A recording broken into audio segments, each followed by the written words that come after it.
So, not too long ago, I got a request that says, "Hey, will you draw a mushroom elf?" Yes. Yes, I will. But it might not be what you expect it to look like. So, I didn't have a particular vision for this, but I started off with drawing a mushroom, because that is, of course, part of the request, after all. Then I began drawing the body. Now, I don't draw complex poses very often, but I know I should, so this was a step in the right direction.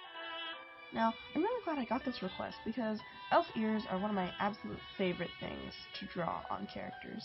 There's so many different ways you can draw them. You can draw them pointing out to the side, pointing down, pointing up, and also, hair can be a really fun thing to convey the character's, what do you call it, personality, their general demeanor.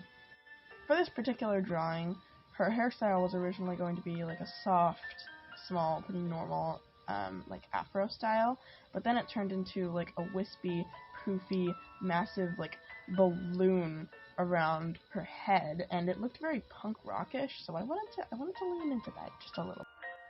The hardest part about posing is always the hands, because hands, like, once you learn how to draw them, they're pretty easy, but then trying to draw them so small and incorporate them into other poses, it's so difficult, which is why for this drawing, she's just, like, holding her hand out, and a butterfly is looking at it, or landing on it, looking at it. When I was first drawing her eyes, they looked a little annoyed almost, so I tried to give her a pleasant expression, you know, like she's just sitting there relaxing, looking at the butterfly that's landed on her hand. Really quickly, Editor HB here, I had to redo this entire thing because if you add like a new video, the audio still stays in the same place it was before, so yeah, that was frustrating. When I was designing the outfit, I was going off like the aesthetic of the hair, and it was kind of all over the place, but I really like that about it. It's very, what do I call it? I mean, the top is kind of like Y2K-ish? I don't know. As soon as I finished the sketch in traditional, I began on the line art in digital. I added some details that weren't there before, and took away some details, and that's where the footage stops, because my drawing tablet died.